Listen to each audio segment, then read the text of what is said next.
এমনটাই সত্যি হলো। সিনেমা পাড়ায় যে খবর রটেছিল মা হচ্ছেন চিত্রনায়িকা শবনম বুবলি, তা এবার সত্যিতে রূপ দিলেন নায়িকা নিজেই। গণমাধ্যমে বলেন সবকিছুই মুসলিম রীতি মেনে শালীনভাবেই হয়েছে, তবে সন্তানের পিতাকে তা জানাতেই সময় চেয়েছেন বুবলি।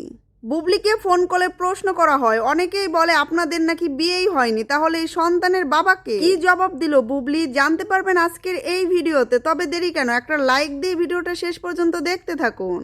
চারিদিকে একই আলাপ, বুবলির এই কন্যা সন্তানের বাবাকে। আবার এটাও শোনা যায় সাকিব বুবলির তো ডিভোর্স হয়ে গিয়েছে, তাহলে বাচ্চা কিভাবে হলো। আবার অনেকেই বলছে সাকিব বুবলির তো বিয়েরই কোনো প্রমাণ নেই, তাহলে বাচ্চা হলো কিভাবে। বুবলি নিজেই বলে সাকিব খান নিজেও বলবে না আমার তো বুবলির সাথে বিয়ে হয়েছে। ভক্ত ও হেটার্সদের চাপে পড়ে এবার সরাসরি মুখ খুললেন বুবলি। চিত্রনায়িকা বুবলি বাধ্য হয়ে প্রকাশ করলেন বিয়ের কাবিননামায় সাইন করার ছবি সহ ফটো।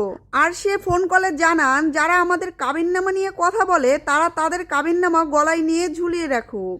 আমি সকলকে কাবিননামা দেখিয়ে বেড়াতে পারবো না। সাকিব খান নিজেও কখনো বিয়ের কথা স্বীকার করবেন না, কারণ সাকিব পার্সোনাল লাইফ কারোর সাথে শেয়ার করেন না। বুবলি আরো বলেন আমি মুসলিম, আমি কখনো মিথ্যা কথা বলবো না। একে তো কাবিননামা আমার পার্সোনাল ব্যাপার, সেটা আমরা আমাদের নিজেদের মতন করে রেখেছি। সেটা যেখানে কাজে লাগানো দরকার আমরা সেখানে কাজে লাগাবো, জনজনে কেন আমাদেরকে দেখিয়ে বেড়াতে হবে। শাকিব খান নিজেও কখনো স্বীকার করবে না বুবলির সাথে আমার বিয়ে হয়েছিল, কারণ শাকিব খান নিজেও কখনো তার পার্সোনাল ব্যাপার কারোর সাথে শেয়ার করতে পছন্দ করেন না। তো গাইজ, বুবলির এই কথাগুলো নিয়ে আপনাদের মতামত কি অবশ্যই কমেন্টে জানাবেন। আর ভিডিওটা ভালো লাগলে লাইক অ্যান্ড সাবস্ক্রাইব করে আমার পাশে থাকবেন।